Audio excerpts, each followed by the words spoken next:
normal dans la mesure où votre terme polygamie est polysémique. Polysémique. Lorsqu'on parle de polygamie, on parle des notions grecques.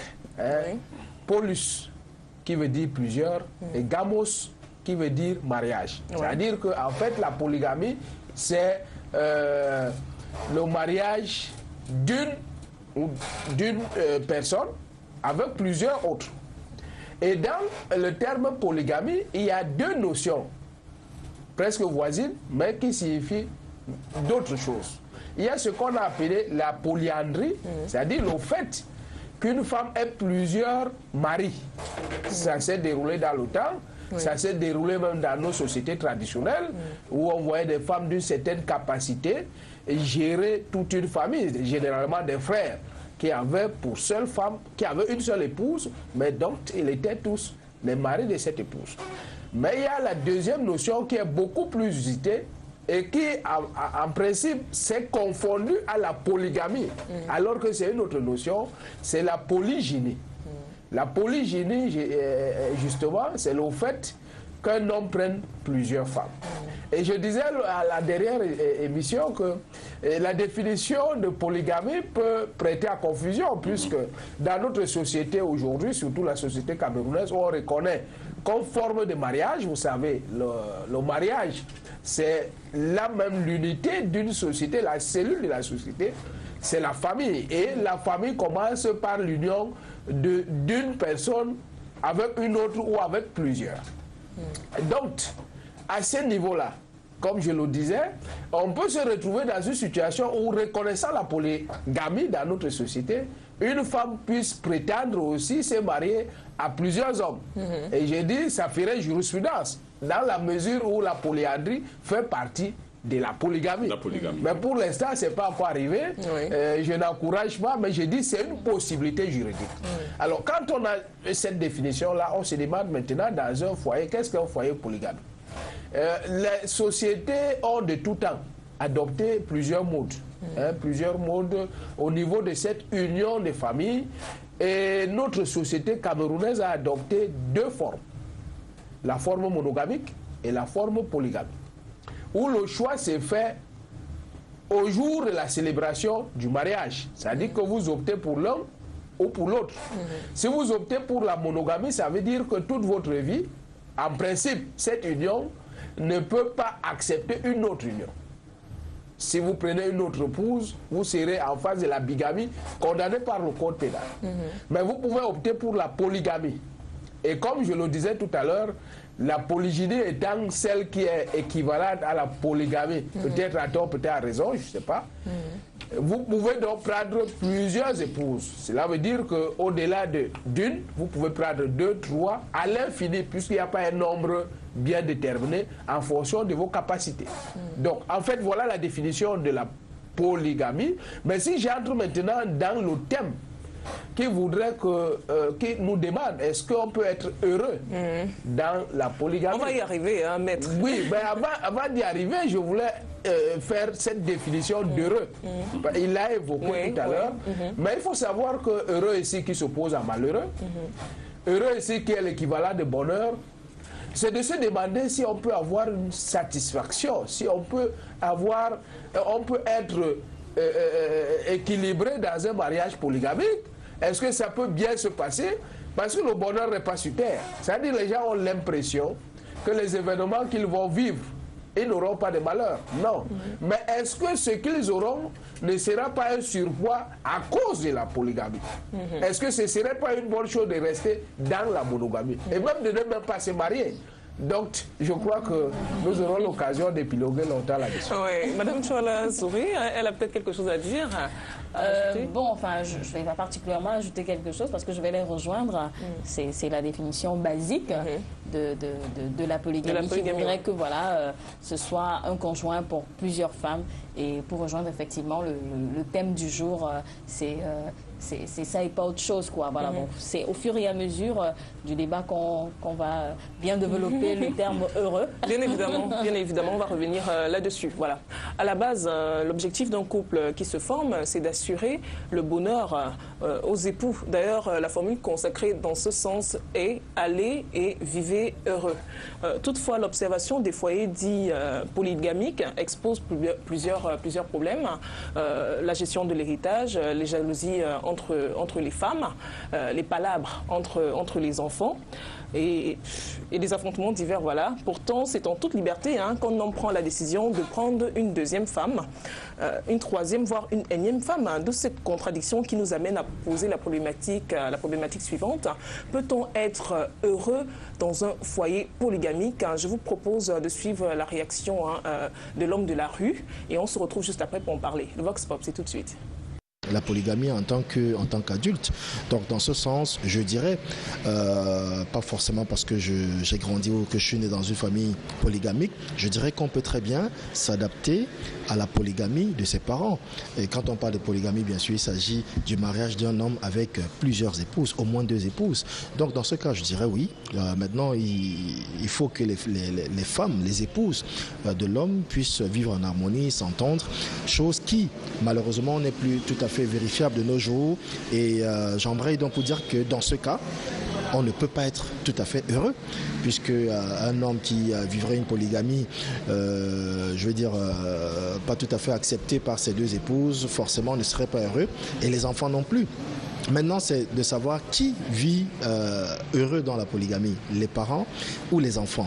Généralement, l'homme n'a pas trop de soucis quand il est dans un foyer polygamique, parce que s'il a pris une ou plusieurs autres épouses, c'est parce qu'il voulait combler un manque, alors que les enfants généralement ne sont pas consultés quand il s'agit de prendre femme, sauf quelques rares exceptions bien sûr. Donc dans l'un ou dans l'autre des cas, c'est-à-dire vivre heureux ou ne pas vivre heureux, ça dépend vraiment d'un certain nombre de prérequis, ça dépend également souvent de la base.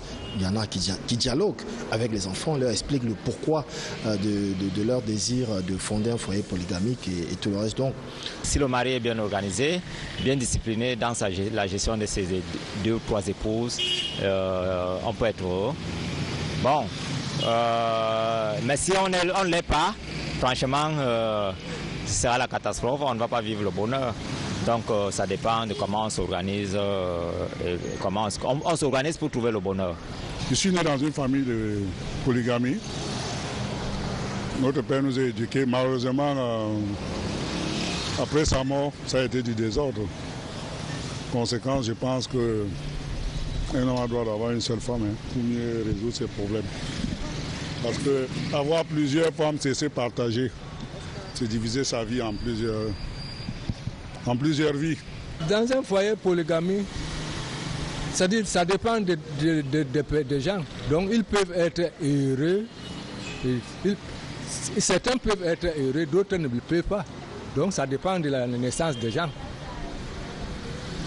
Je ne peux rien dire que oui, on peut être heureux, mais je sais qu'il y a les gens qui sont heureux selon leur manière de vivre, d'autres qui ne sont pas heureux. La polygamie est bien faite chez les musulmans. Chez nous, les chrétiens, ce n'est pas souvent très bien, parce qu'il y a trop de tribalisme, il y a trop de distinction, trop de rancune. Et puis, ça dépend aussi des hommes. C'est l'homme qui doit mettre l'ordre chez lui. Ouais. Si l'homme n'arrive pas à mettre l'ordre dans sa maison, parmi ses femmes, ça ne peut jamais marcher. Et comme moi, en principe, je n'aime pas la polygamie. S'il y a l'entendement, s'il y a les relations, s'il y a les bonnes solutions, on peut bien. C'est fort possible. Parce qu'après tout, c'est l'être humain qui peut créer des problèmes, ou qui peut résoudre des problèmes. Donc, c'est pas impossible. Si l'homme veut, tout ce que l'homme veut, il peut. Moi, je dis non parce que j'en ai vécu. Mes parents étaient issus d'une famille polygamique. Bon, moi, je n'aimerais pas continuer à cela. C'est une souffrance. Donc, ce que je pourrais conseiller à mes frères, que chacun ait une femme dans la maison. Et avec la famille, pour un foyer polygamique aussi, ça n'a pas de père dans le foyer. Les enfants sont dispersés.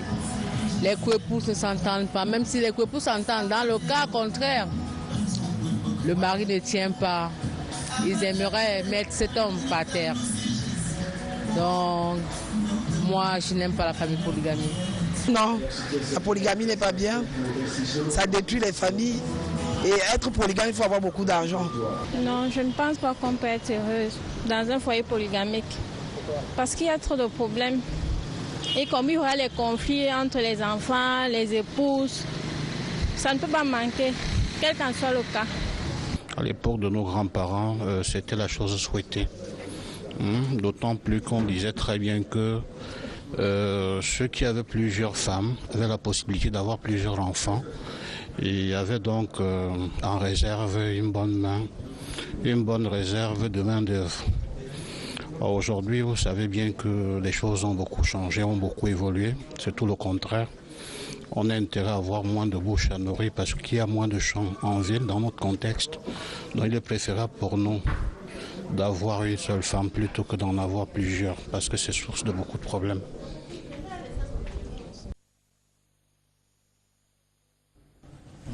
Après avoir suivi ces différentes interventions, nous ramenons le débat ici en studio, sauf si quelqu'un a quelque chose à rajouter par rapport à ce Vox Pop que l'on vient de suivre. Oh, ben, si j'ai quelque chose à dire, c'est d'observer que tous ceux qui ont eu à donner leur déclaration sortaient des villes. Sortaient des villes, et pour beaucoup, ils ont vécu ça indirectement. C'est-à-dire qu'on n'a pas eu les acteurs clés et on n'a pas eu le lieu où ça s'exerce par excellence, notamment dans nos contrées lointaines, pour qu'ils donnent aussi les raisons pour lesquelles ils ont opté pour la polygamie, parce qu'il y a quand même des raisons, et il n'y a pas que des méfaits, il y a aussi des raisons. Et la deuxième observation que je voudrais faire, c'est de distinguer les différentes étapes du mariage. C'est-à-dire qu'au moment du choix, les problèmes que ça se pose, les problèmes que cela pose. Pendant le mariage, il y a des problèmes que cela pose. Et après, le mariage, soit par décès, soit par dissolution, ça pose énormément de problèmes. Je crois que c'est là où on va épiloguer longtemps. Je pense que dans la plupart des réactions, quand même, tous s'accordaient à dire qu'on ne peut pas être heureux dans un foyer polygamique. Oui, c'est la première, effectivement, c'est la première constante qui se dégage donc de personnes interviewées là. Tous semblent ne pas être d'accord avec le mariage polygamique. Une seule personne, j'ai noté, a semblé vouloir dire que ça se passait bien, mais là, rattaché à une certaine époque de l'histoire. Mais pour ma part, je crois que pour que cette enquête soit plus équilibrée, il aurait bien fallu s'intéresser à une classe sociale précise, la classe des musulmans. Parce que apparemment, sauf erreur de ma part, j'ai comme l'impression que de ce côté, la majorité, beaucoup de foyers sont polygamiques. Bon, est-ce que, et là on revient toujours à la question, est-ce que les femmes et les hommes qui y sont heureux dans le cadre là, il fallait bien s'y rendre pour qu'ils nous disent s'ils le sont ou non, et s'ils le sont, dans quelle mesure, et s'ils ne le sont pas, pourquoi acceptent-ils de vivre cette réalité? Peut-être qu'on fera une deuxième partie, qui sait. Dans tous les cas, nous ramenons le débat ici en studio et nous allons le diviser en 3 parties. Premièrement, voilà, nous allons admettre que le bonheur est possible dans un foyer polygamique. Deuxièmement, nous allons relever les difficultés à être heureux dans un foyer polygamique. Et ensuite, nous donnerons les recommandations pour ceux qui aspirent à vivre cette aventure-là. Alors, si nous admettons donc que le bonheur est possible dans un foyer polygamique, qu'en pensez-vous, Madame Tchola? Oui, je vais admettre d'une part que le bonheur, qu'on peut être heureux dans un foyer polygamique, du fait qu'il y a des exemples, notamment, vous avez parlé tout à l'heure des musulmans, chez qui c'est plutôt très très développé, mais je pense que c'est dû à quelque chose, c'est dû à l'éducation. Parce que, étant donné que c'est une pratique assez courante, les parents, notamment les mamans qui sont plus proches de leurs enfants, leur inculquent déjà cette vision-là, on va dire, cette vision de se retrouver dans ce type de foyer. Donc en fait, ces enfants sont préparés à se dire que bon voilà, quand on se retrouve à 2, à 3 dans une maison, il va falloir absolument gérer ainsi.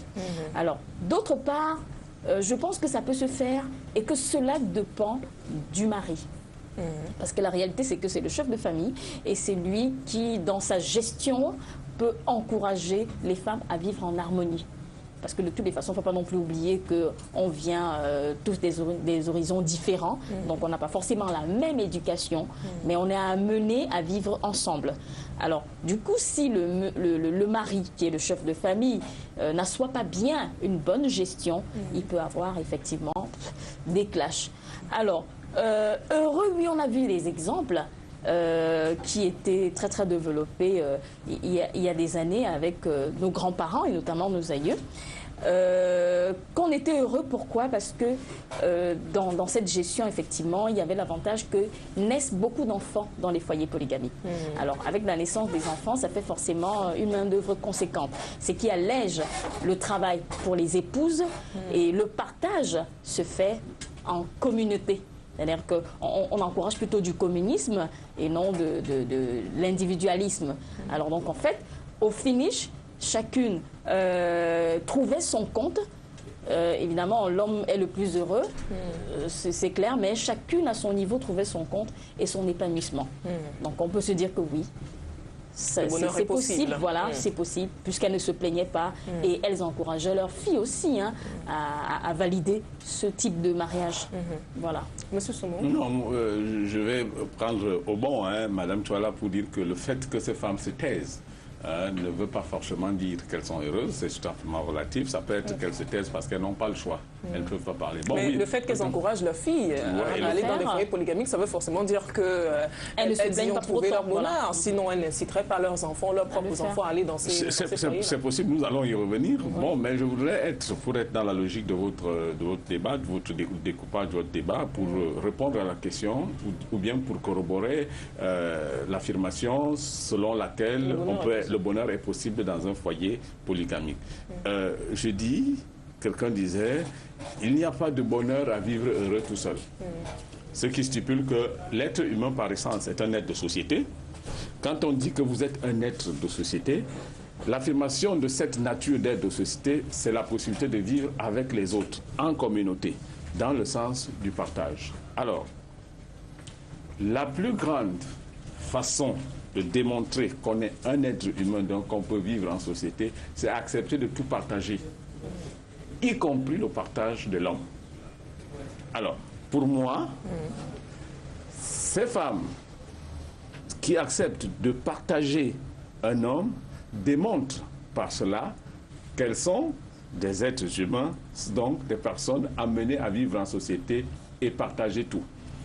On devient du coup heureux à la simple idée qu'on partage avec l'autre femme le même homme.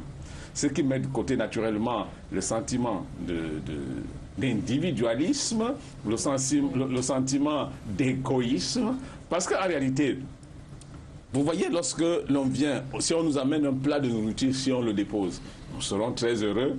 Si je le mange tout seul, j'ai au fond de moi-même quelque chose, une petite voix qui s'élève, il dit attention, il y a Maître Mbondié qui est là à côté, il a faim, c'est pas bien que tu manges alors que lui il a faim. Nous serons tous heureux à y plonger notre main.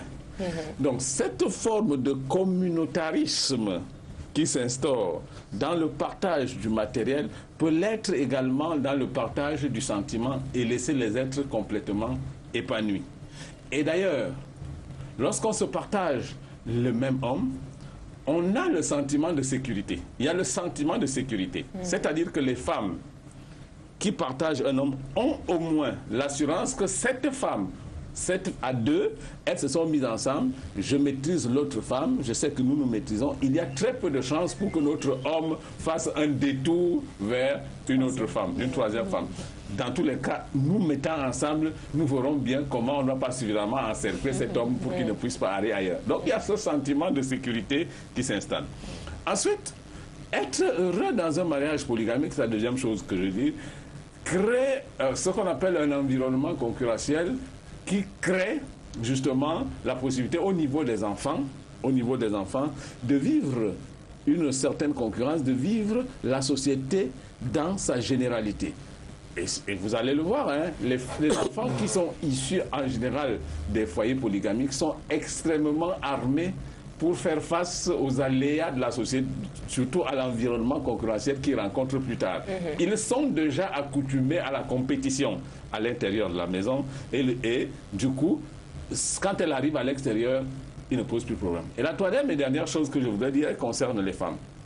Bon, naturellement, ça peut paraître bizarre, mais les femmes, dans un foyer polygamique, démontrent en général qu'elles sont heureuses à travers la solidarité qu'elles déploient. Vous allez beau dire qu'il y a des jalousies qui naissent, il y a tout ceci qui naissent, mais en réalité, au-delà de toutes ces jalousies, rentrez dans ce compound, c'est-à-dire que dans cet environnement polygamique, vous verrez que, en fait, ça se resserre, c'est-à-dire qu'y accéder est difficile, même si à l'intérieur, il y a la guéguerre.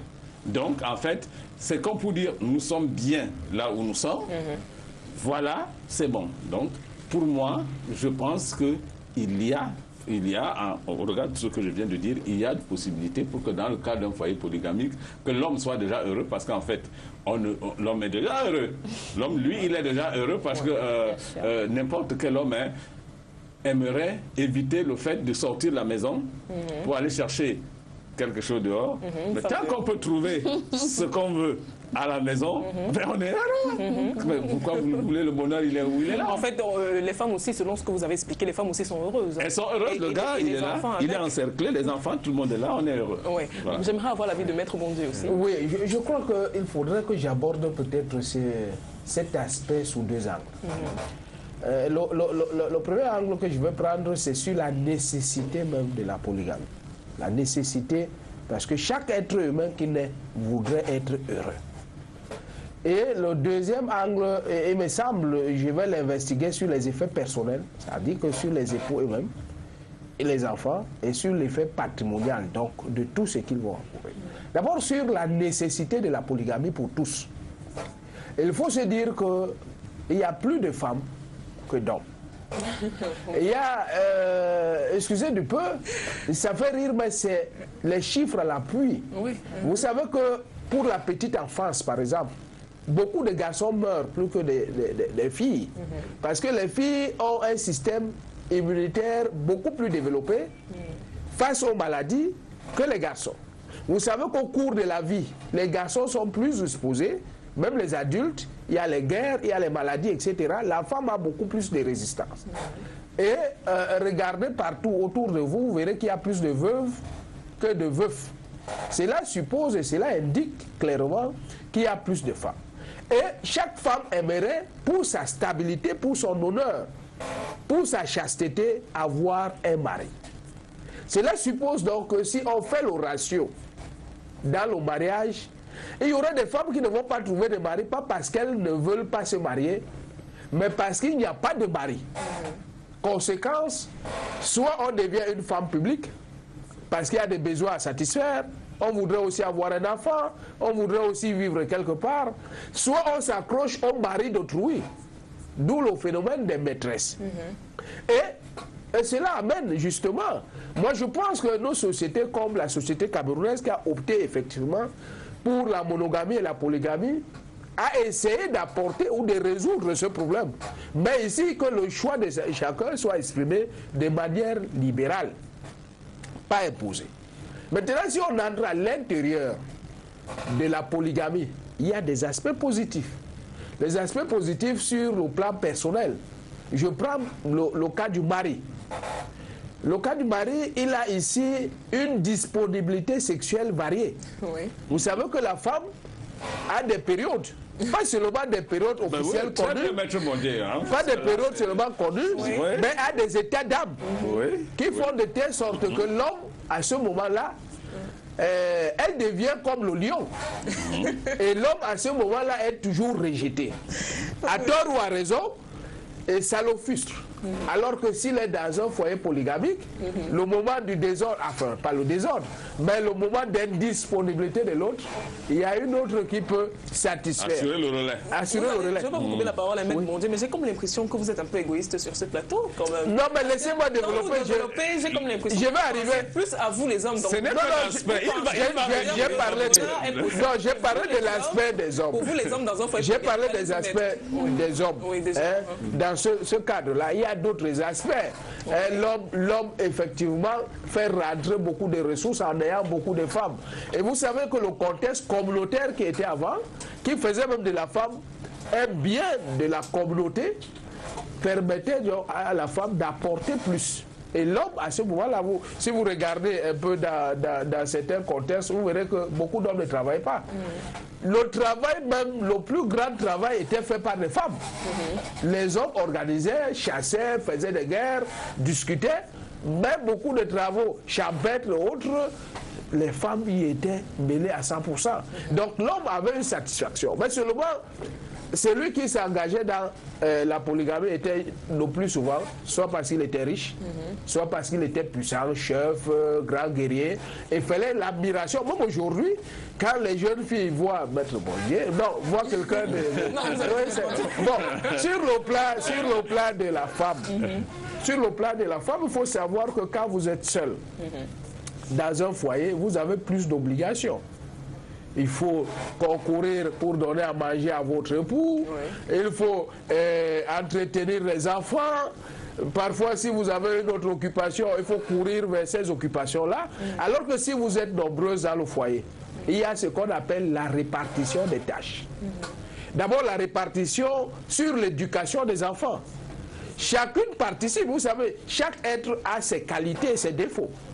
Et lorsque vous êtes à plus d'une personne, vous mettez en contribution vos qualités et ce qui en sort est la perfection. Ça veut dire que quoi? Ça veut dire que les enfants qui vivent de cette harmonie qu'il y a entre une, deux, trois épouses bénéficient plus de sagesse que si cet enfant-là était avec sa seule mère, qui peut-être ne voit que devant elle, mais ne voit pas derrière elle.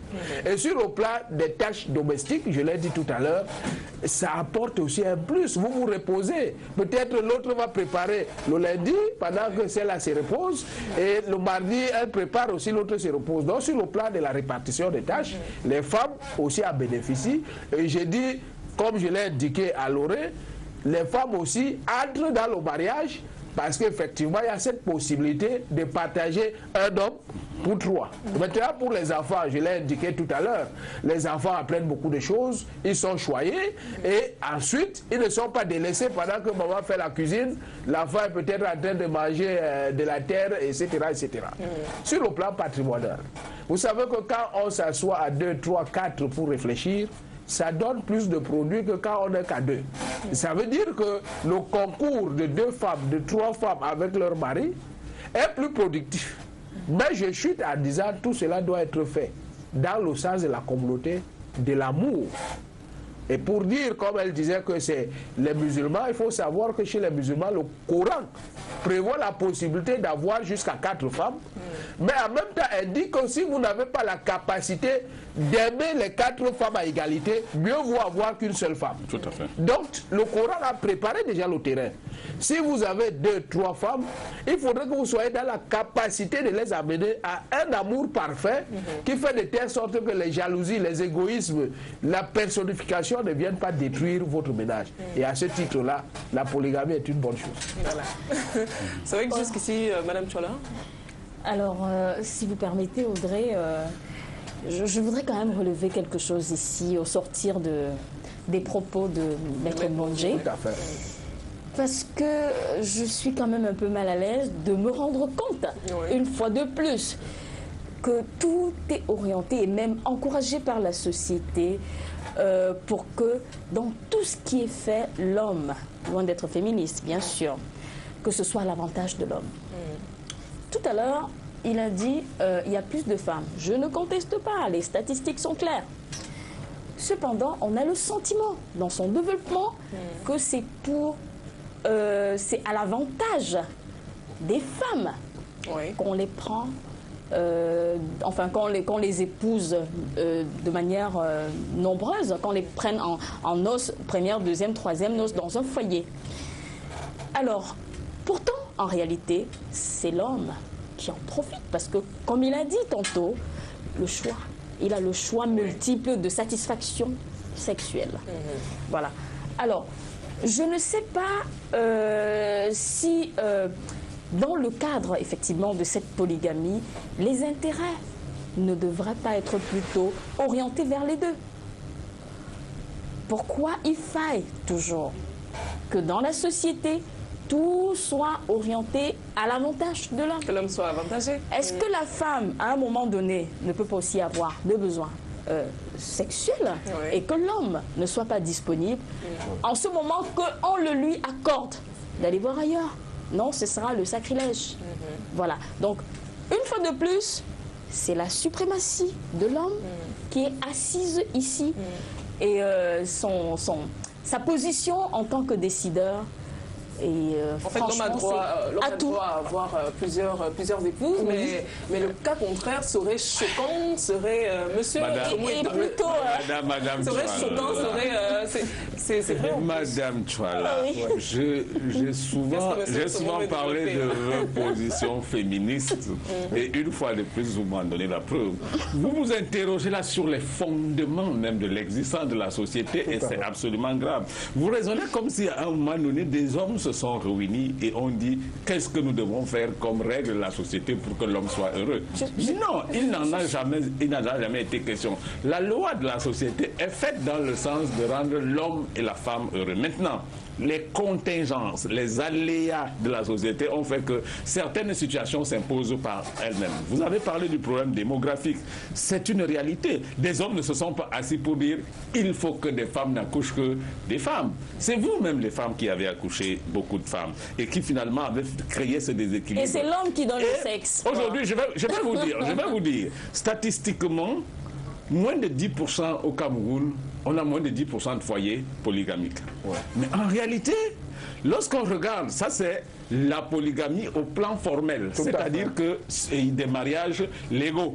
Maintenant, à l'inverse, si on veut savoir combien d'hommes sont polygamiques dans les faits, eh bien, on fait la proportion inverse. C'est-à-dire que dans les faits, il y a 90% d'hommes polygames et 10% d'hommes monogames. Tout à fait. La contradiction est criable. Pourquoi? Ceci est fait dans le sens, et Maître Bondier l'a dit avec extrêmement de clarté, ceci est fait dans le sens de permettre à la femme, qui est lésée naturellement par la société, de trouver un moyen de se reconnaître comme un être de société. Et voilà, c'est tout. Je voudrais trouver le bonheur aussi d'être heureuse. Et je voudrais ajouter à cet aspect des choses que peut-être au Cameroun on ne le ressent pas. Il y a eu des sociétés où quand vous n'êtes pas marié, vous êtes comme paria dans cette société pour une femme. C'est-à-dire que le mariage vous donne un statut, et même chez nous aussi, lorsque vous rencontrez une femme mariée, vous avez du respect pour cette dame. Lorsque vous rencontrez une femme qui vous dit « je n'ai pas de mari », vous avez un peu du brin-brin dans la tête. C'est la triste réalité. C'est la triste. Et au-delà de ça, en abordant dans le sens qu'il a indiqué tout à l'heure, au-delà de ça, il y a des aspects de la femme qui peuvent être justement comblés par la polygamie. Je prends un cas, une femme qui ne fait pas d'enfant. Qui ne fait pas d'enfant, et donc le mari a l'obligation de laisser une progéniture. Quand je dis obligation, ça peut être moral, de par sa famille, traditionnelle, etc. Il faut absolument un enfant. Et tel que nos lois sont prescrites, il faut qu'il divorce, si c'est la monogamie, avec cette femme avant d'épouser une autre. Alors que s'il était dans un système polygamique, il trouverait des concerts avec sa femme, une autre femme qui viendrait accomplir ce rôle, et l'enfant même serait élevé dans le sens de l'harmonie et de la solidité familiale. Mais seulement, et c'est là où je chute et je comprends, Madame Chouala, dans le sens où nous vivons une époque où les principes qui nous guident aujourd'hui dans l'égalité exacerbée des êtres humains, par la déclaration des droits de l'homme, on connaît tous les instruments internationaux et même des instruments nationaux. Et ces groupes féministes qui prônent d'une certaine manière le rejet de tout ce qui est passé, sans faire la profondeur de la réalité, de l'importance de ce qu'accordaient nos ancêtres, y associer aussi, comme il a dit, l'égoïsme, l'individualisme, la vue personnelle. Parce que chaque femme se dit, non, si c'est tel homme, c'est mon homme, c'est mon affaire personnelle, c'est moi. Elle doit m'aimer, il doit tout me donner. Ne vois pas dans l'aspect où le partage qui était quelque chose d'extraordinaire à l'époque. C'est vrai, vous me direz, ben, j'ai commencé par définir que la polygamie, c'est pas toujours un homme et plusieurs femmes. Ça peut aussi être la polyandrie. Mais il faudrait qu'officiellement, on légalise, enfin, qu'une femme se lève un matin avec deux hommes, qu'ils aillent chez un maire pour dire je viens faire la polygamie. Avant que cela ne soit. Madame, s'il te plaît, tu me permets, si tu me permets, avant que je n'oublie, un phénomène que j'ai vécu dans mon village, je sais, il y a un de mes oncles qui aimait bien le soir dire à sa femme, tu sais, je suis revenu là avec un porc-épic, coupe-le en deux, tu me prépares une partie et l'autre tu prépares très bien. Tu vas voir mon cousin qui habite à tel endroit loin, il faut que tu ailles lui donner à manger. Tout à fait. En fait, tout naïvement, on ne comprenait pas ce que ça veut dire. En fait, ça voulait tout simplement dire, c'est plus tard qu'on a compris, comme lui ne procréait pas. C'est-à-dire que s'étant senti dans la position d'impossibilité de procréer, il fallait donc que sa femme, que quelqu'un le fasse à sa place. Et il est allé jusqu'à choisir la personne avec laquelle sa femme devait procréer. Vous savez, les femmes font des choses terribles. Tout le monde sait très bien ici que seule la femme a le secret de savoir, aujourd'hui laissons la médecine de côté, de savoir que cet enfant, voici véritablement son père. Ça, c'est des choses qui sont vraies. Donc, en fait, la nature, elle aussi, a gâté la femme. Vraiment gâté la femme à tout point de vue. Elle est seule capable de mélanger 10 hommes à la fois et en choisir un pour être le père de son enfant. Donc, en fait, ce que les hommes font officiellement, les femmes le font très, très officieusement. Donc, il n'y a pas de quoi rougir, Madame Chouala. Et il faut la rassurer que c'est la femme même qui commande, en fait. Jusqu'ici, on n'a évoqué que les avantages à être dans un foyer polygamique. Mais on ne va pas nier aussi les inconvénients. On va essayer aussi de relever les difficultés dans un foyer polygamique. C'est catastrophique. C'est catastrophique parce que j'ai autour de moi des exemples vraiment très patents. Alors, j'ai ma famille très très proche où le père a pris 3 femmes. Une première, une deuxième, une troisième. Et pendant même qu'il était, malheureusement il est décédé, pendant qu'il était encore en vie, les femmes se battaient, on va dire, et davantage quand il est mort, puisque comme je disais tantôt tout à l'heure, il y a la gestion de la polygamie qui doit être faite. Et cette gestion n'est vraiment mise sur pied que par l'homme qui est le chef de famille. Tant que cette gestion n'est pas bien faite, les conséquences sont désastreuses et catastrophiques. Pourquoi? Parce qu'effectivement, quand le monsieur est décédé, ce sont des guerres ouvertes au point d'en arriver au meurtre. On en a perdu 2.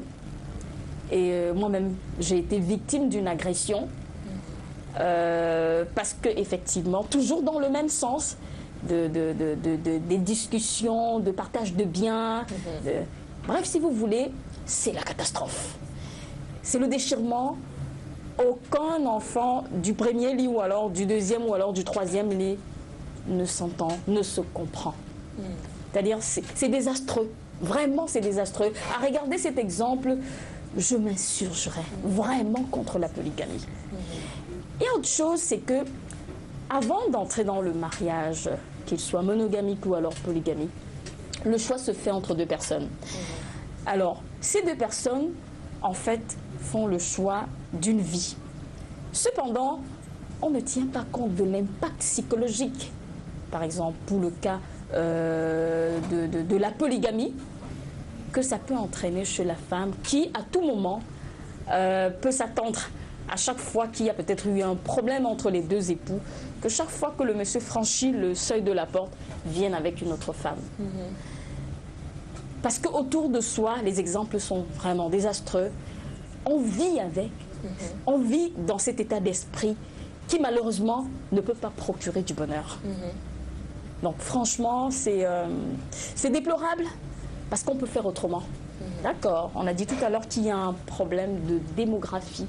Je veux bien, mais je continue à penser que on peut faire autrement en gérant mieux, mais les conséquences sont pires que les avantages. Oui, je voudrais à l'entame aussi dire que la polygamie, nous sommes sur les méfaits, c'est vrai. Moi, j'ai un exemple peut-être d'une polygamie réussie, mais pas réussie pour l'homme, mais réussie par les femmes. Je voudrais dire par là que les femmes en elles-mêmes jouent un rôle d'une importance capitale dans la polygamie. Et la polygamie, on n'y entre pas pour y entrer. C'est toute une préparation. Parce que vous savez, le choix, comme je l'ai indiqué à l'oreille, se fait au moment de la célébration du mariage. Si vous êtes seul, c'est-à-dire que vous allez avec votre femme, on vous demande quel est le système que vous voulez matrimonial, que vous voulez choisir. Vous dites polygamie ou monogamie. Mais vous pouvez aussi aller avec toutes les femmes à la fois. C'est-à-dire qu'un homme peut prendre trois épouses le même jour. Et effectivement, c'est toute une préparation. On a eu des cas où les femmes se sont entendues et ont formé un lobby, il a indiqué d'ailleurs à l'oreille de son propos, et c'est le mari qui s'est senti mal à l'aise dans cette polygamie. C'est-à-dire qu'en fait, l'entente des femmes fait de telle sorte qu'il devient lui-même esclave de ce qu'il a mis en place. C'est-à-dire qu'on lui dit, monsieur, à telle heure vous devez être là.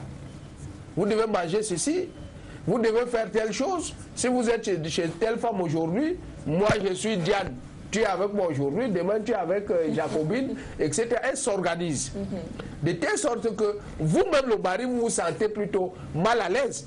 Parce que comme elle indiquait, la lutte de force, comme c'est l'homme qui a ses femmes, a tendance à leur indiquer que je vous gère comme je veux. Mais il peut arriver à l'inverse, que les femmes s'attendent, se disent, mais nous discutons même quoi, nous avons les mêmes choses, mais nous allons gérer ce que nous avons. Et c'est nous qui lui allons lui imposer ce qui a lieu de faire. Alors, pour cet homme-là, la polygamie devient donc plutôt dangereux, un enfer. Il n'est plus heureux. J'ai vu des polygames refuser d'aller chez eux. Parce qu'une fois qu'il est à la maison, il ne respire plus.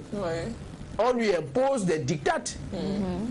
Donc, ce n'est pas seulement le malheur de la femme. C'est très dangereux quand les femmes s'entendent. C'est pour ça qu'il y a certains hommes qui eux-mêmes créent la zizanie au sein de leur foyer. Justement, des effets aussi néfastes de cette polygamie, on les ressent au quotidien.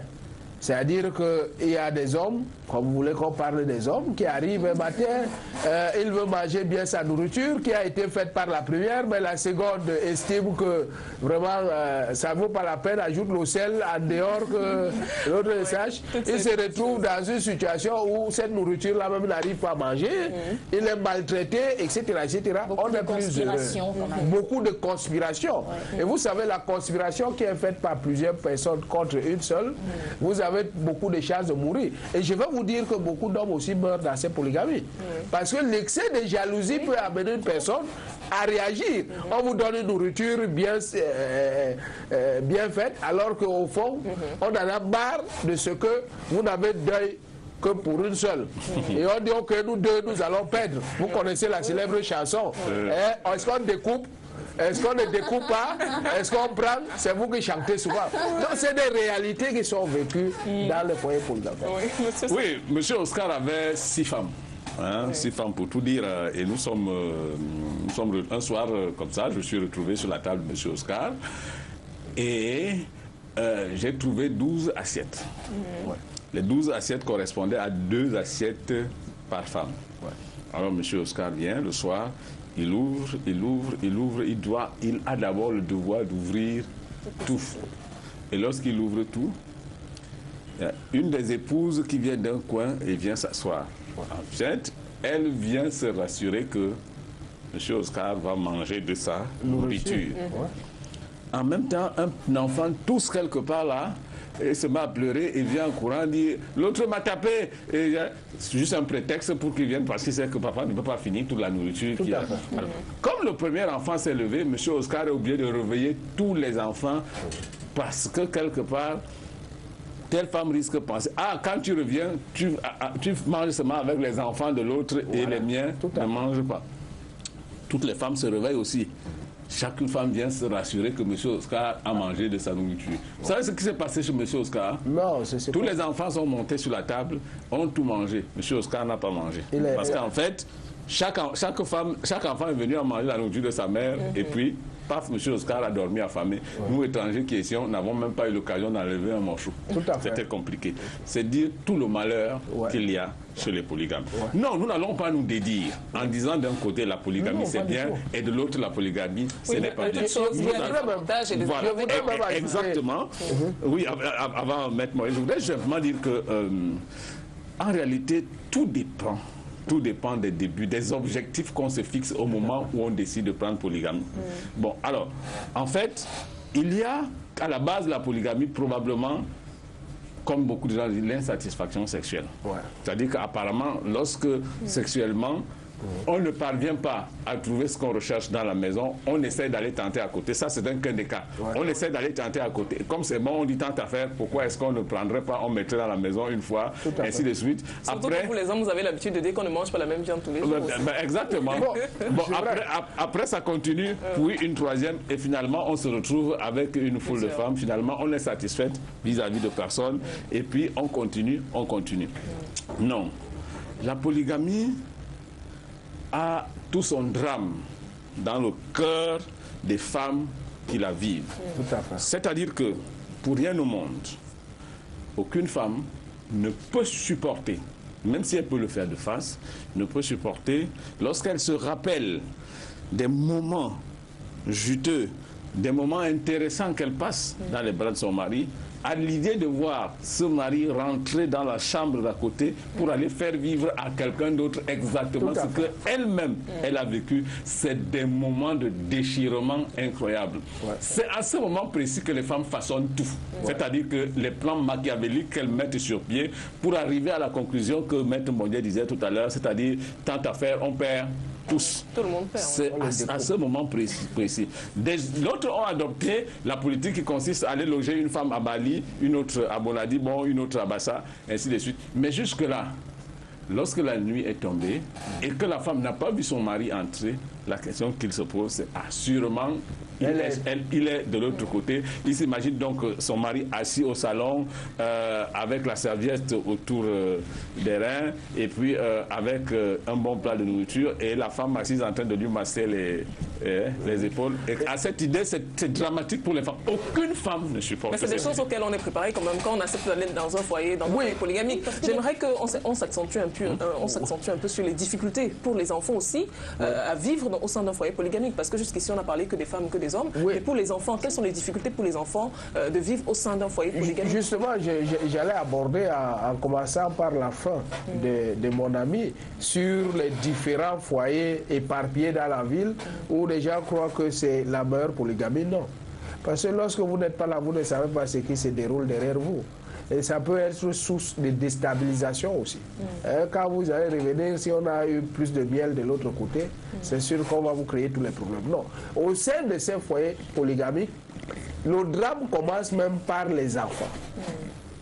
Parce que quand les enfants naissent, vous savez, chacun naît avec les capacités que Dieu lui donne, mais chaque être développe ses capacités en fonction de l'encadrement des écoles, etc., etc. Les différences commencent à apparaître au niveau des enfants.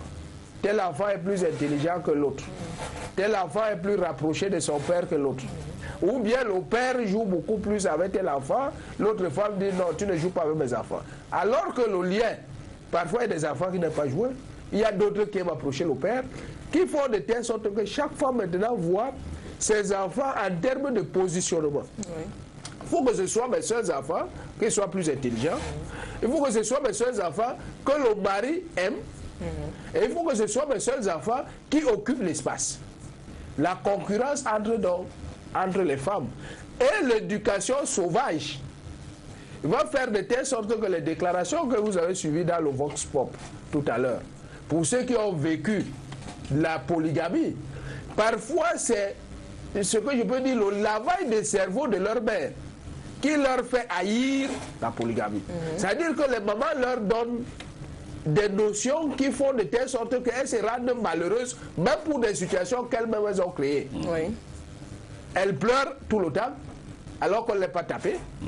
Et l'enfant voit sa maman pleurer, malheureuse, à chaque instant, ça le marque toute sa vie. Parce que quand sa maman lui parle, elle dit, mon fils, comme vous voyez, votre papa m'a abandonné, n'est-ce pas, il est avec l'autre, vous voyez comment les autres enfants évoluent, vous êtes toujours là, vous n'avez même pas mangé, etc. Donc le tort, du moins, ce qu'elle ne peut pas faire elle-même, ce qu'elle ne peut pas redresser elle-même, elle va le transposer sur le plan de sa femme. Et ensuite, moi, ce qui m'intéresse, nous sommes dans des sociétés, je dis, traditionnelles. Nous sommes dans des sociétés traditionnelles où, au-delà du visible, entre en jeu l'invisible. Cela veut dire que quoi, maintenant, on va chercher à charmer l'homme. Oui, voilà. On va chercher à faire de telle sorte qu'il n'est Dieu que pour soi. Et à ce niveau-là, il peut avoir des yeux pour vous-même et il devient même dingue. C'est-à-dire qu'au lieu de travailler comme il travaillait, pour pourvoir aux besoins de sa famille, il n'a Dieu que pour vous, même pour aller travailler, il ne part même plus. Ça fait de telle sorte que finalement, pour des égoïsmes, parce qu'on revient sur ces termes-là, c'est des égoïsmes personnels, contributifs des mouvements féministes et des textes égalitaires. Vous tirez beaucoup sur les femmes. Hein. Qui font de telle sorte que non. La vérité est que quand vous êtes deux, trois, si vous n'êtes pas soudés, ça se gâte. Vous ne pouvez pas vivre à deux dans une maison ou vivre à deux éparpillés, avoir un centre commun et ne pas vous entendre. Si vous ne vous entendez pas, il y a un clash. Et c'est pour ça que je rends responsable les hommes au moment du choix, les hommes au moment de la répartition des richesses qu'ils ont par rapport à leurs épouses, et je rends les femmes responsables de la gestion de cet homme qui a opté pour les deux et qui peut avoir aussi des faiblesses. Et vous savez que la femme a l'obligation aussi d'aider son mari, non pas seulement sur le plan de tout ce qu'on a dit, mais aussi sur le plan des conseils et de la gestion de la famille. Madame Tchouala, vous connaissez une famille, vous avez une famille amie, enfin, famille proche, polygame. Alors comment ça se passait avec les enfants? Comment le père dans cette famille-là se comportait avec ses enfants? Est-ce qu'il traitait les enfants, tous les enfants, de la même manière? Est-ce qu'il avantageait certains par rapport à d'autres? Est-ce qu'il avantageait les enfants d'une épouse par rapport à ceux d'une autre? Comment ça se passait exactement, les rapports avec ses enfants? Alors, le temps que j'ai eu à être plus proche de cette famille-là, ce que je constatais bien, c'est que le père aimait tous les enfants. Maintenant, ce qui se passe derrière, ce sont les femmes. Le problème dans ce type de relation, si vous voulez, dans ce type d'union, ce sont les femmes. Parce que les femmes, s'il y en a deux qui s'entendent, c'est la troisième qui est en danger. C'est-à-dire que c'est des conspirations qui se font. On va même monter les enfants contre les autres enfants de l'autre femme pour qu'au finish, l'image qu'on veut présenter au père soit l'image voulue par la femme, par l'une des femmes, quoi. C'est-à-dire, oui, au départ, l'homme voudrait que tous ses enfants soient tous instruits, que tous les enfants soient au même pied d'égalité, mangent correctement, soient dans les meilleures écoles possibles, mais seulement les femmes, parce qu'elles voudraient que les enfants, ses enfants à elles, je vais prendre un exemple vraiment banal, c'est-à-dire que si c'est par exemple la première femme, elle voudrait que ses enfants soient dans les meilleures écoles, elle voudrait que ses enfants soient les plus choyés, donc son investissement permanent voudrait que ses enfants soient mieux vus par le père. Résultat des courses, elle s'investit pour noircir l'image des enfants des autres femmes. Et très souvent, ça a marché parce que malheureusement, l'homme est manipulé. Oui. Et au finish, dans certains cas de figure, pour ce cas d'espèce, c'est plutôt l'homme la victime. C'est ce que nous étions en train de dire, Madame Tchouala. C'est plutôt, pour ce cas de figure, c'est plutôt l'homme la victime. Mais pour d'autres cas de figure, c'est l'homme qui est le plus heureux. Oui, mais nous voudrions... Pour l'exemple que je suis en train de donner, c'est malheureusement lui qui était le plus malheureux de toute l'histoire, du début jusqu'à la fin de sa vie. Parce qu'il n'aura pas vraiment bénéficié, profité de tout l'argent qu'il avait pour qu'après, derrière, ce soit des conditions de vie pour lui. C'est-à-dire qu'on en arrive finalement à... La femme voudrait que, pour que les autres puissent continuer à être là, pour que la deuxième soit là, la troisième soit là, moi je décide que tu dois faire ci, tu dois faire ça pour moi. Tu dois faire ci, tu dois faire ça pour les enfants. C'est-à-dire des menaces qui se font, mais évidemment, l'homme ne le déclare pas parce qu'il veut quand même rester homme. Il veut rester avec toute la puissance d'homme et montrer aux yeux de tous qu'il maîtrise la situation. Mais erreur, il était la victime. Voilà. Et le déchirement ensuite, quoi. Merci de cette conclusion. Effectivement. Pour dire que les hommes ne sont pas... Oui, justement, parce que en fait, on ne construit pas une société, vous savez, on ne fonde pas une famille pour qu'à la fin, ce soit le désordre. Lorsque quelqu'un s'engage à fonder une famille, en fait, dans sa tête, c'est pour vivre heureux. Et même la polygamie, à l'époque, était une forme de démonstration de sa puissance, de sa force, de son élévation sociale pour dire « moi je suis et je peux gérer, je vais avoir ». Malheureusement, dans les conséquences néfastes de la polygamie, se trouve toujours quand l'homme part. Quand le fondateur s'en va, le déchirement est total. Déchirement naît déjà de la disparité de ces enfants formés. Il y a d'autres qui n'ont rien fait, d'autres qui sont dans les meilleures écoles, etc. C'était les biens qui ont été constitués, c'est la course. Et à ce moment, je comprends qu'il y ait des morts, comme elle disait tout à l'heure, et que le cas de polygamie, vraiment après le départ de l'homme, c'est hautement dangereux. J'ai entendu aussi dire que dans les familles polygamiques, M. Somo, les risques d'avoir des enfants du voisin sont plus élevés. Parce qu'apparemment, les femmes disons, dans ces foyers-là sont très infidèles. Qu'est-ce que vous voulez? Je vais vous dire. Vous connaissez l'histoire de Mongo Faya? Tout à fait. L'histoire de Mongo Faya qui avait 36 femmes. Alors, un mois déjà, c'est combien de jours? 30 jours. Bon, ça veut dire concrètement que vous pouvez avoir votre mari dans votre lit combien de fois? Une fois peut-être tous les 2 mois. Une fois tous les 2 mois. S'il est efficace.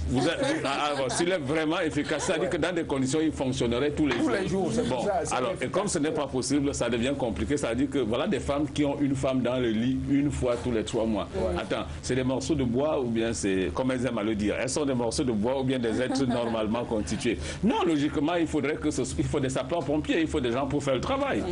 Et du coup, qu'est-ce qui se passe? La majorité des enfants, c'est-à-dire que la majorité des enfants, puisqu'il faudrait que dans le cycle normal d'une femme, la probabilité pour que l'enfant qui va naître, qu'il va avoir, soit l'enfant de son mari, il faudrait que le jour où l'homme viendra y passer la nuit, que ça coïncide avec la période, la très très petite période féconde de la femme. Vous voyez la probabilité où elle se trouve? Elle est infinie. Elle est infinie. Si bien que 10 enfants sur 20 dans le cadre d'un mariage polygamique sont les enfants de quelqu'un d'autre. Ça c'est sûr. Et je voudrais arriver également au problème, à ce problème d'enfants pour dire véritablement s'il y a des personnes qui souffrent le plus dans les mariages polygamiques, c'est bien les enfants. En fait, les enfants sont une projection que les femmes font sur la nature des rapports qu'elles ont avec leur mari. Donc, avec les enfants, les femmes essayent de constituer un petit monde renfermé à l'intérieur de ce monde, c'est-à-dire elles et ses enfants, puis les autres. Au-delà des concurrences qui peuvent s'installer, au-delà des duels et des confrontations qui auront lieu tous les jours, la meilleure protection consiste à détruire le potentiel adversaire. Vous allez donc constater que celles qui sont les plus stupides vont aller jusqu'à utiliser des moyens physiques pour éliminer les enfants des autres à travers des petits trucs style poison. Bon, ceux qui sont paralysés. Par exemple, d'autres vont faire recours à des pratiques mystico-religieuses, par exemple, pour aller voir des marabouts, pour dire il faut que les enfants de l'autre soient moins intelligents, il faut que ce soit les miens. Bon, nous sommes africains, on sait que ce genre de choses existe et que ça a sûrement des effets. Dans tous les cas, il est rare. Sauf dans le cas où un homme qui a épousé une première femme, qui n'a pas fait d'enfant, a donc décidé de prendre un autre avec l'accord de la première pour faire des enfants. Et dans ce cas, la première femme accueille très favorablement ses enfants, en fait les siens et même arrive à les élever. Mais dans la majeure partie des cas, dans un mariage de polygamie normale, il y a toujours des conflits entre les enfants et c'est néfaste pour les enfants. Voilà, avant de revenir sur les recommandations, hein, on va d'ailleurs clôturer avec les recommandations. On va lire quelques messages, hein. On ne vous a pas oublié, on ne vous a pas oublié. Donc on va essayer d'aller au pas de course. Bonjour, de ma part, la polygamie est réservée aux hommes super riches. L'homme moyen ou pauvre doit éviter d'utiliser même le mot polygamie dans son quotidien. Voilà, un autre message, pensez-vous que deux femmes du XXe siècle puissent partager un même mari? On ne va pas répondre à cette question malheureusement, hein, parce qu'on n'a pas le temps. Donc bonjour aux intervenants et que vive l'émission. Elle est très enrichissante, merci. Des sujets appréciables, merci beaucoup. Mais de grâce, entendre les hommes s'expliquer, entendre les hommes s'expliquer, c'est normal. La femme est là pour donner satisfaction charnelle. Quel égoïsme de la part de ces hommes, qu'ils se soucient de temps en temps du plaisir, voilà, du plaisir et du bien-être de celle-ci. Les temps changent et le monde progresse. La polygamie, pour moi, n'a plus de sens.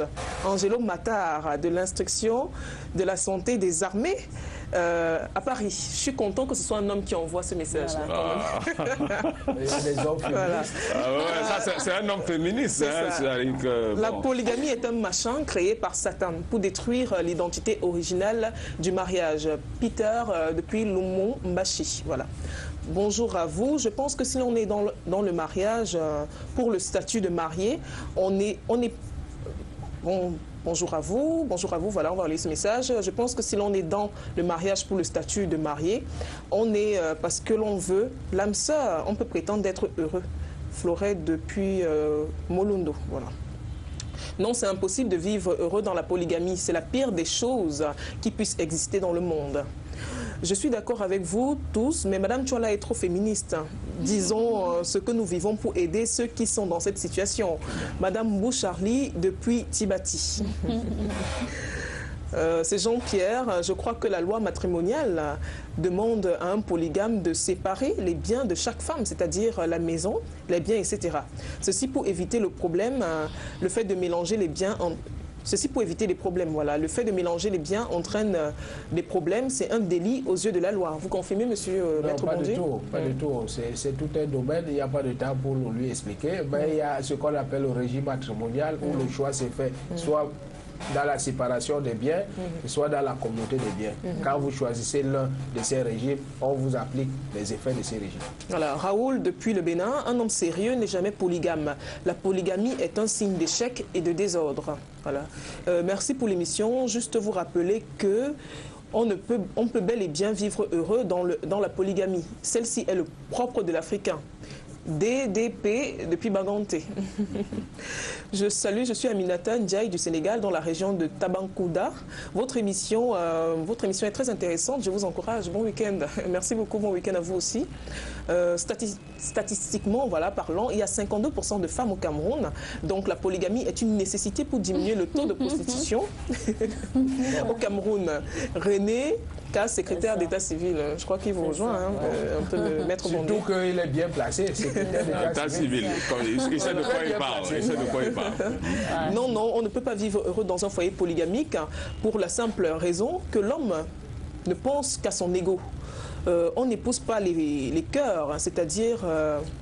on n'épouse pas les cœurs, c'est-à-dire parce que la deuxième femme a fait des enfants et que la première n'en a pas. Elle doit mourir ou parce que l'une a des garçons, l'autre pas. Les garçons doivent mourir ou subir des malédictions à vie. Okay. Ça, c'est votre avis. Bonjour à tous, je suis Bilal Soumaïn.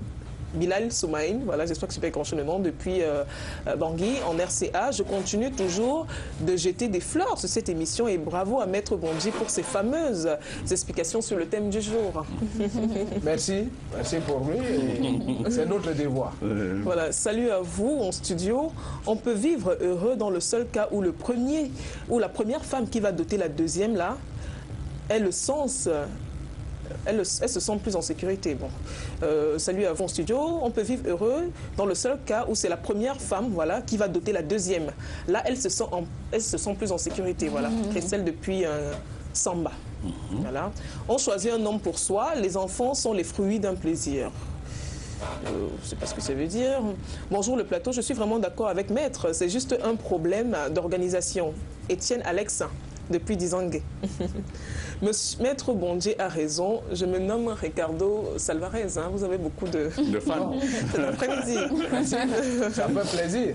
Bonjour, je me nomme Monsieur Médajan à Fontaine dans le sud-ouest. Je trouve que c'est difficile de vivre heureux dans une famille polygamique car la paix ne va pas régner dans la maison. La preuve en est que mon père est devenu polygame. L'instabilité règne à la maison. Il se sent troublé. Bonjour, le développement de Maître Bondje est scientifiquement vrai. Mais malheureusement, la réalité a toujours été le contraire, où il n'y a jamais de paix dans le mariage polygamique. Alex Matois depuis Ambam. Voilà. Nous ne pouvons vivre heureux dans un foyer polygamique. Voilà, le message n'est pas signé. La polygamie est la chose la moins indiquée si l'on veut vivre heureux dans un foyer, car l'hypocrisie, la haine et le mensonge y règnent. La polygamie est la chose la moins indiquée. Ok, message déjà lu. On va lire encore quelques messages. Voilà, si la réalisation me le permet. La polygamie n'est pas une chose. La polygamie n'est pas une mauvaise chose, mais c'est l'homme qui oublie le point de départ. Voilà, le message n'est pas signé. Bonjour à vous tous, j'apprécie l'émission et les différents intervenants. Mais quand on a une femme non féconde, que doit-on faire? Alex, depuis le Gabon. Est-ce qu'on peut répondre en 30 secondes? Oui, mais si votre femme n'est pas féconde, qu'est-ce qu'il faut faire? Bon, je crois qu'il faut s'entendre avec elle pour trouver une option. Je crois qu'aujourd'hui, il y a l'adoption. Il y a beaucoup de méthodes. Il y a l'adoption, il y a les in vitro qui se... Il y a beaucoup de possibilités. Et on sait qu'on est en Afrique. Hein. L'enfant n'est pas forcément celui qu'on accouche. L'enfant de ton frère, ça peut être... Absolument. C'est valable également quand c'est l'homme qui n'est pas fécond? Voilà. Est-ce que c'est valable quand c'est l'homme qui n'est pas fécond? C'est valable. C'est valable. Est-ce qu'il permettrait à la femme de... Ce qu'on oublie, c'est que généralement, quand c'est l'homme qui n'est pas fécond, ces cas sont difficilement mis sur la place publique. En fait, on ne s'en rend pas compte. Parce que la femme finit toujours par trouver une astuce pour donner un enfant à cet homme. Okay. La femme a toujours une astuce pour trouver un enfant à cet homme. Bonjour. On va évoluer un peu avec des messages, si vous permettez. Bonjour, la polygamie n'a jamais été une bonne chose dans tous les cas. Yaouvi depuis la Côte d'Ivoire. Bonjour et merci pour cette réflexion. Sachons d'être africains et développons notre culture. Patrick depuis Malabo. Voilà. Bonjour à vous. C'est Dieu qui a créé le mariage en le créant. Il n'a pas créé la polygamie. Voilà. C'est pourquoi il n'a créé qu'un seul homme et une seule femme. Bonjour madame. D'abord vous êtes très belle, très éloquente, merci beaucoup. La polygamie est un désastre. Alassane depuis le Bénin. La polygamie, on peut y vivre heureux si l'homme est strict et discipliné. Car je suis issue d'une famille polygamique. Martins Machika. Depuis la Guinée-Conakry. Voilà. On va lire un dernier message. Hein. Le foyer polygamique est le pâturage de la folie. Ogou Samson. On ne pourra malheureusement pas lire tous les messages parce qu'on arrive au terme de notre émission. Mais avant, quelles recommandations pour ceux-là qui aspirent à vivre cette aventure-là, c'est-à-dire aller dans un foyer polygamique? Quelles recommandations? La première, c'est d'abord de l'amour. L'amour du prochain. Vous savez, la base de tout, c'est l'amour. Pas l'amour charnel, mais l'amour du prochain. Oui. Lorsque vous voulez qu'une association réussisse, parce qu'il faut dire que le mariage, c'est une association qui va générer les enfants et les biens. Oui. Il faudrait que ceux qui sont des fondateurs aient ce qu'on appelle même dans l'association des sociétés commerciales, l'affectio societatis. C'est-à-dire que les deux partent dans l'envie de fonder vraiment un foyer et de fonder un foyer heureux. Et ils regardent tous dans la même direction, s'ils voient tous dans la profondeur de ce bonheur, ils vivront heureux. Mais dès lors qu'ils seront divergents, c'est le désordre qui va se plaire dans ce foyer. Madame Chola? Alors, je vais rejoindre Maître Bondje parce qu'il ne faut pas mettre en avant les intérêts égoïstes. Il ne faut pas penser plutôt à se faire plaisir au détriment de ce qui peut en être finalement de son conjoint, de sa conjointe ou alors de ses conjointes. Alors donc, je pense effectivement qu'il faut mettre en avant les sentiments et bien gérer la polygamie. Ça, je m'adresse particulièrement aux hommes d'une part, mais aussi aux femmes, parce que s'il faut garder l'homme il faut envisager de s'entendre et finalement converger vers la même direction, afin que les enfants n'en souffrent pas. Oui, moi je fais du principe qui voudrait que, en fait, pour ceux qui pensent qu'on ne vit pas deux fois, si on pouvait vivre deux fois, la polygamie serait une bonne expérience à vivre. Malheureusement, lorsqu'on est rentré là-dedans, on n'en ressort plus. Mais pour ce qui est du reste, je crois que la société est assez permissive. Hein. Elle permet à un homme qui ne trouve pas satisfaction auprès d'une femme de trouver des moyens d'être heureux. Un homme et une femme dans le cadre d'un ménage, c'est pour moi l'idéal de la société. Merci, merci à vous d'avoir été avec moi sur ce plateau cet après-midi. Merci à vous qui avez participé en nous envoyant des messages. Merci à vous qui nous avez regardés, même si vous n'avez pas forcément participé. On se retrouve la semaine prochaine à la même heure et sur la même chaîne. D'ici là, portez-vous bien.